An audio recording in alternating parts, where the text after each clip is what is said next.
আসসালামু আলাইকুম। সবাই কেমন আছেন? আশা করি সবাই ভালো আছেন। আজ আপনাদের জন্য নিয়ে এসেছি গল্পের অন্তিম পর্ব। আশা করি গল্পটি আপনাদের ভালো লাগবে। তাহলে চলুন শুরু করা যাক।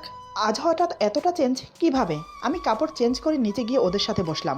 আমি গিয়ে বসতেই হিমু হঠাৎ উঠে এসে আমার পাশে বসতে গিয়ে আমার কোলে বসে পড়ে। এটা দেখে আমার সাথে সাথে ওরাও অবাক হয়ে যায়। আমি তো লজ্জায় মাথা নিচু করে আছি। এটা কি হলো? হিমু তৎক্ষণাৎ আমার কোল থেকে উঠে পাশে বসে। হিমু বলে, সরি, আসলে আমি খেয়াল করিনি। এদিকে ওর বান্ধবীরা সবাই মিটিমিটি হাসছে ওর কাণ্ড দেখে। আমি কি বলবো সেটাই বুঝতে পারছি না। হিমু লজ্জায় মাথা নিচু করে আছে। এমনটা হবে সেও ভাবতে পারেনি। আমি পরিবেশটা হালকা করার জন্য প্রথমে কথা বললাম, তা আপনাদের পড়াশোনা কেমন চলছে? রোকসানা বলে, আলহামদুলিল্লাহ ভালোই চলছে।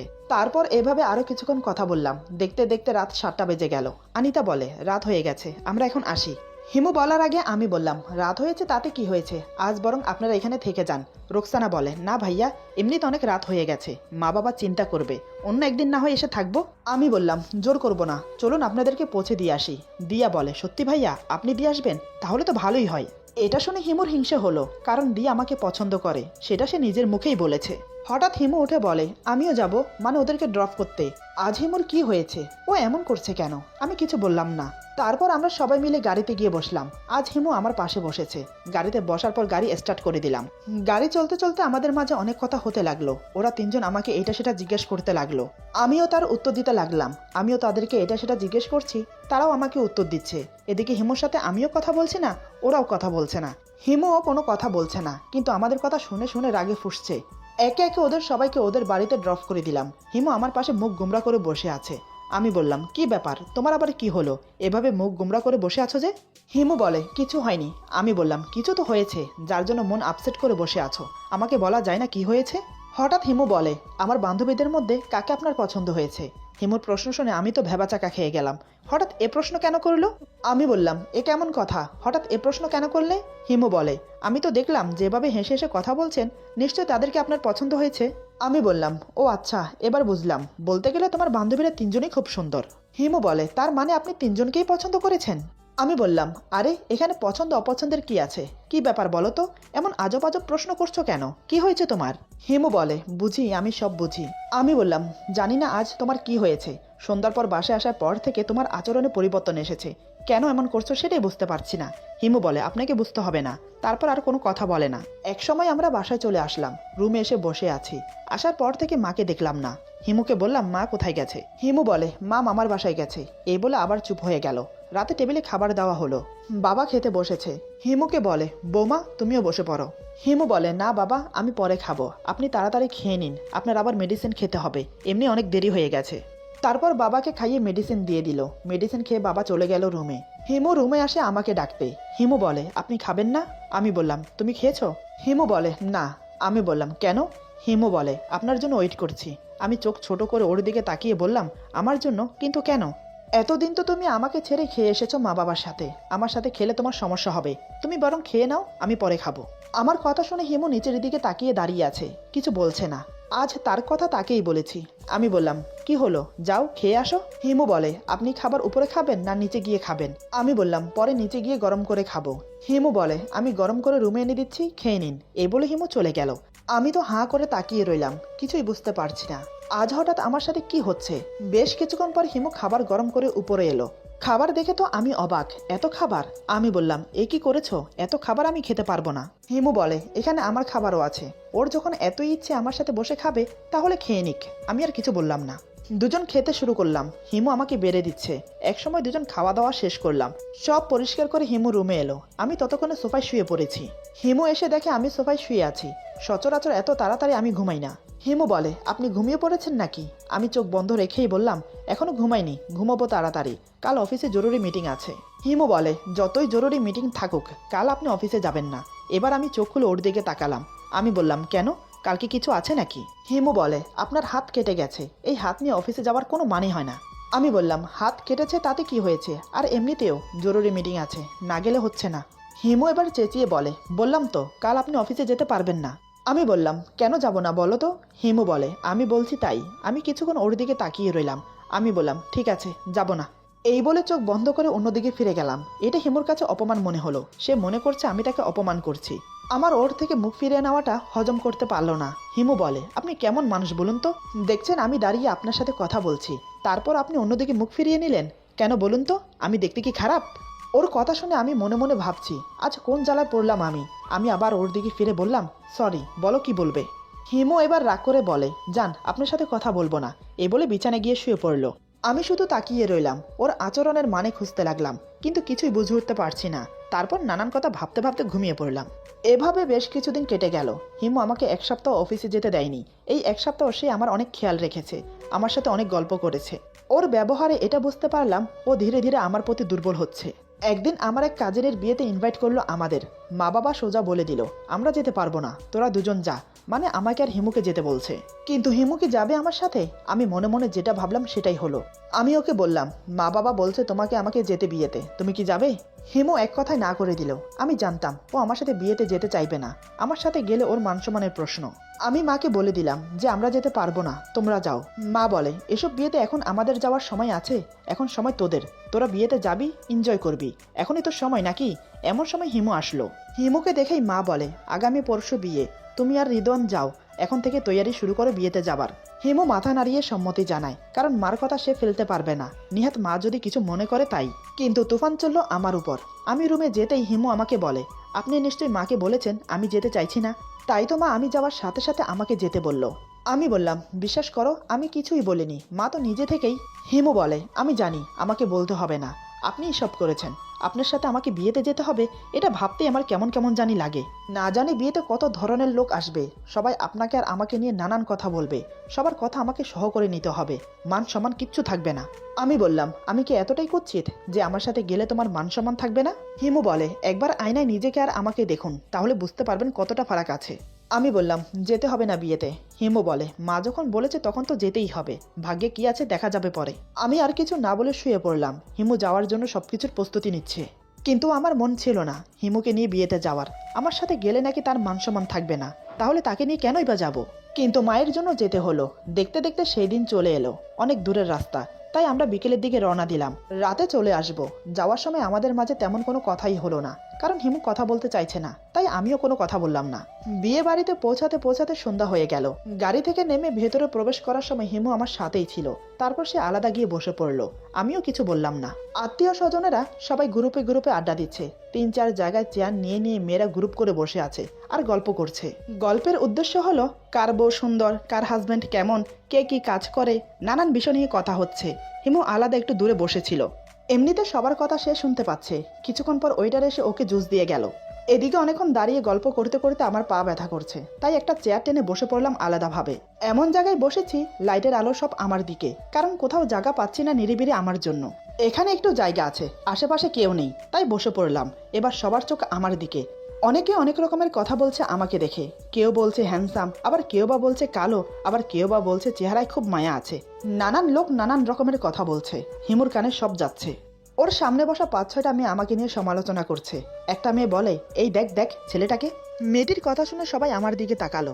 মেয়েটি বলে, কি হ্যান্ডসাম ছেলেটা, তাই না? অন্য একটি মেয়ে বলে, হ্যাঁ হ্যান্ডসাম তো বটে, কিন্তু কালো। অন্য একটি মেয়ে বলে, আরে তুই অন্ধ নাকি? এদেরকে কালো বলে না, এদেরকে শ্যামলা বলে, কালো বলে আফ্রিকানদের। তোরা যতটা কালো বলছিস ছেলেটাকে, ততটা কালো কিন্তু না, তবে চেহারাটা খুবই মায়াবী। অন্য আরেকটি মেয়ে বলে, দেখেছিস ছেলেটার ফিগার কেমন, দারুণ ফিগার তাই না?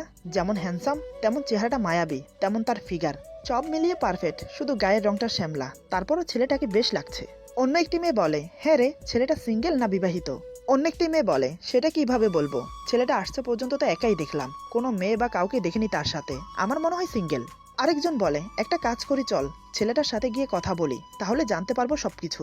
এই বলে মেয়েগুলো উঠে আসছে আমার দিকে। এতক্ষণ হিমু চুপচাপ বসে সব কথা শুনছিল। যখন দেখলো মেয়েগুলো আমার সাথে কথা বলতে চাচ্ছে, তখন সে ওয়েটারকে ডেকে বলে, এই যে ভাইয়া শুনুন। ওয়েটার এসে বলে, জি ম্যাডাম, কিছু কি লাগবে?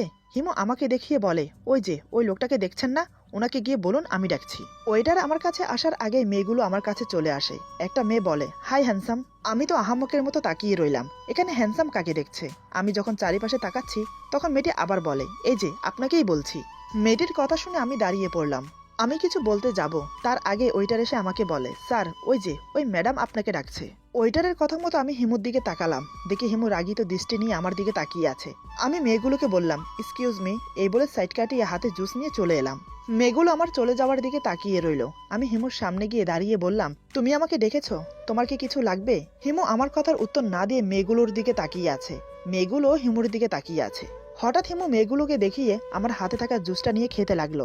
আমি তো অবাক, কারণ এই জুসটা আমার এঁঠো করা, মানে আমি এই জুসের অর্ধেক খেয়েছি। আমি বললাম, আরে কি করছো? ওটা তো আমার। ততক্ষণে হিমু চুমুক দেওয়া শুরু করে দিয়েছে। আমি তো আশ্চর্য হয়ে তাকিয়ে আছি। পরে যদি জানতে পারে এটা আমার এঁঠো ছিল, তখন না জানি কি করবে। মেয়েগুলো অবাক হয়ে তাকিয়ে আছে।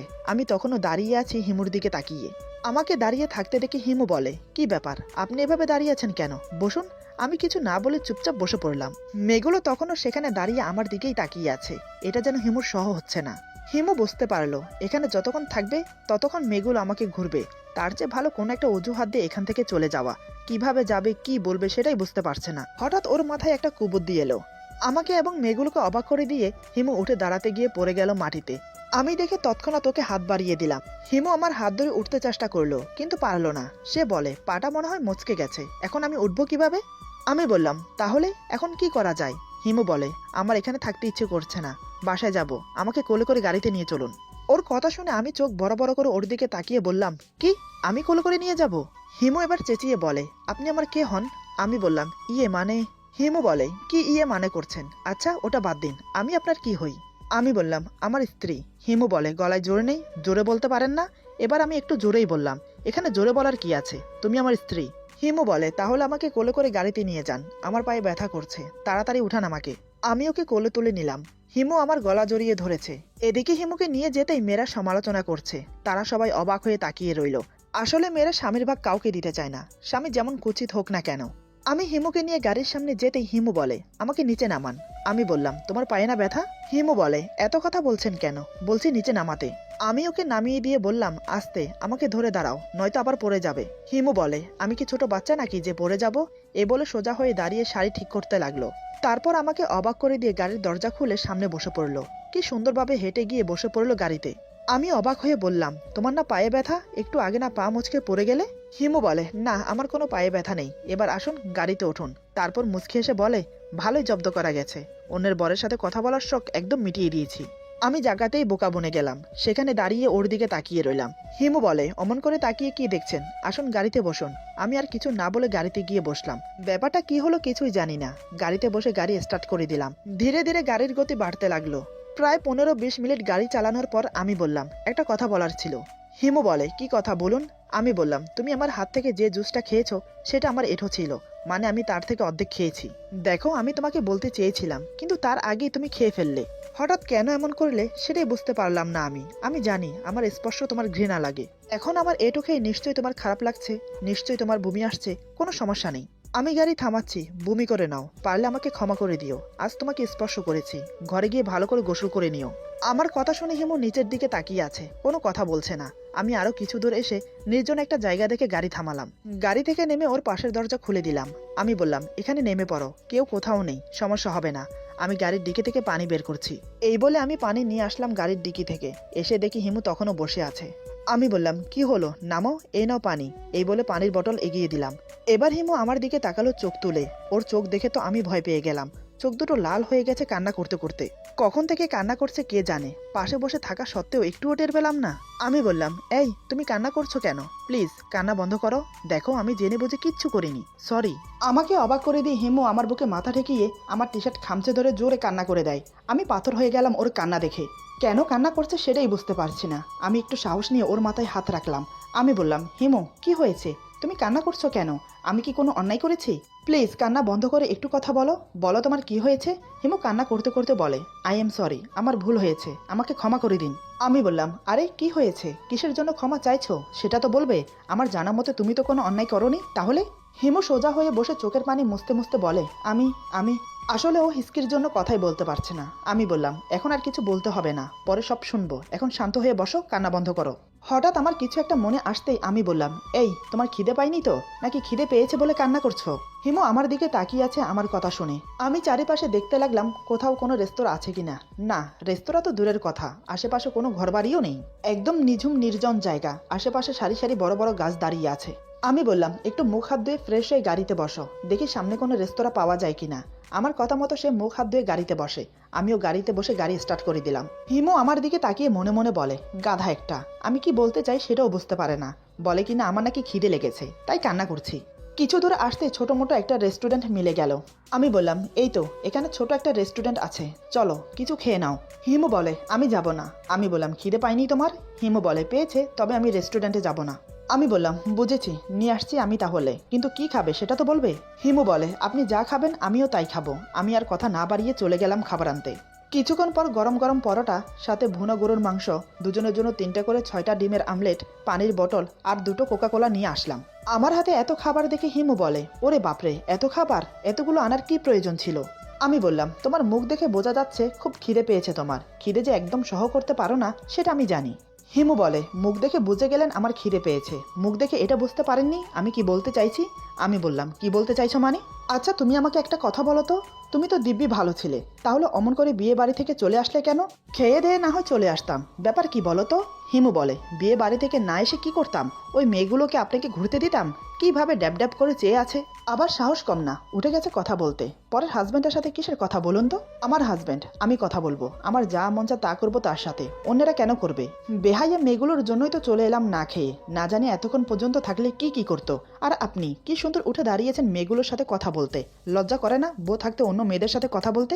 আমি তো হাত থেকে পরোটা রেখে ওর দিকে তাকিয়ে রইলাম হাঁ করে। এদিকে আমাকে স্বামী হিসেবে মানেও না, অন্যদিকে কারোর সাথে কথাও বলতে দেয় না। আচ্ছা মেয়েটা চাই কি? আমি বললাম, আমার সাথে কেউ কথা বললে তোমার সমস্যা কি? তুমি তো আমাকে স্বামী হিসাবে মানো না, আর এমনিতেও অন্য মেয়েরা আমার সাথে কথা বলতেই পারে, এতে মাইন্ড করার কি আছে? এবার হিমু আমার কথায় খুব রেগে যায়। ওর হাতে থাকা পরোটার টুকরো আমার মুখে গুজি দিয়ে বলে, একদম মেরে ফেলবো নেক্সট টাইম কোনো মেয়ের সাথে কথা বললে। আমি তো পরোটার টুকরো মুখে নিয়ে হাঁ করে আছি, ও হঠাৎ এমন রিয়াক্ট করছে কেন? এদিকে হিমু রাগ করে আর খাবার খাচ্ছে না, সে কান্না করছে। এখানে কান্না করারই বা কি আছে সেটাই বুঝতে পারছি না। আমি বললাম, আহা কান্না করছো কেন? আচ্ছা সরি সরি, আমি কারোর সাথে কথা বলবো না, এবার অন্তত কান্না বন্ধ করো, খাবারটা খেয়ে নাও, ঠান্ডা হয়ে যাচ্ছে। হিমু কান্না করতে করতে বলে, আমি খাবো না, আপনার খাবার আপনি খান। এই বলে সে কান্না করেই যাচ্ছে। অনেকবার চেষ্টা করেও কান্না থামাতে পারলাম না। খাবারটা আমি আবার প্যাক করে রেখে দিলাম। ও খাচ্ছে না দেখে আমি আর খেলাম না। আমি আর ওকে কিছু না বলে গাড়ি চালাতে লাগলাম। হিমু কান্না করতে করতে ঘুমিয়ে পড়লো। এতটাই কান্না করেছে যে ঘুমের মাঝেও হিঁচকে দিচ্ছে। আমি গাড়ি চালাতে চালাতে ওকে দেখছি। এই প্রথম ওর ঘুমন্ত চেহারা দেখলাম, কি মায়াবী লাগছে, দেখে মন প্রাণ জুড়িয়ে গেল।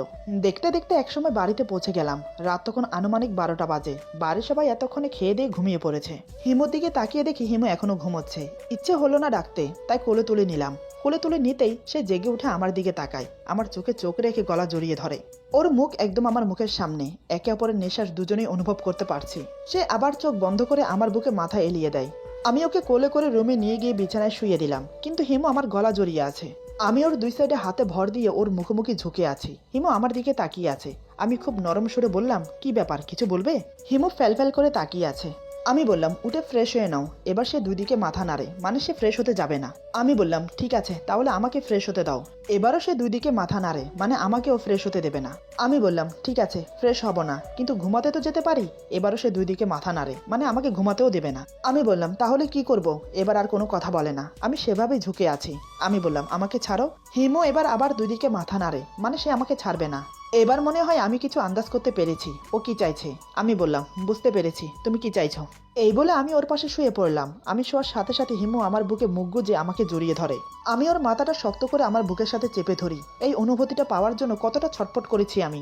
আমি ওর মুখ তুলে ধরে ওর ঠোঁটে আলতো করে একটা চুমু দিলাম। আমার চুমু খেয়ে এসে চোখ বন্ধ করে নেয়। ওর লাজুক মুখটা দেখে আমার আরো ভালোবাসতে ইচ্ছে করছে। আমি আদরে আদরে ওর পুরো মুখটা ভরিয়ে দিলাম। একসময় ওকে বুকে জড়িয়ে নিয়ে চোখ বন্ধ করে নিলাম। খুশিতে চোখের কোণ দিয়ে 2 ফোঁটা জল গড়িয়ে পড়লো আমার। ওর মাথায় একটা চুমু দিয়ে বললাম, এভাবে থাকো তুমি আমার বুকে, এত তাড়াতাড়ি আলাদা হইও না। এটা শুনে হিমু আমাকে আরো শক্ত করে জড়িয়ে ধরে বলে, আমাকে ক্ষমা করে দিন, আমি আপনাকে বুঝতে পারিনি, অনেক অপমান করেছি আমি আপনাকে। আমি বললাম, থাক না সেসব কথা, তোমাকে পেয়েছি সেটাই অনেক, আর কিছু চাই না। সারা জীবন এভাবে থাকো আমার কাছে, ভালোবেসে ভালোবাসা দিয়ে। পূর্ণতা পেল আমাদের ভালোবাসা। আজকের গল্প এখানে সমাপ্ত। আশা করি গল্পটি আপনাদের ভালো লাগবে। যদি ভালো লাগে তাহলে লাইক, কমেন্ট, সাবস্ক্রাইব করে আমাদের পাশে থাকুন। পাশে থাকা বেল আইকন প্রেস করে দেবেন, তাহলে আমাদের নিত্য নতুন ভিডিও আপনাদের কাছে পৌঁছে যাবে। বন্ধুদের সাথে বেশি বেশি করে শেয়ার করবেন। সবাই ভালো থাকবেন, সুস্থ থাকবেন। আল্লাহ হাফেজ।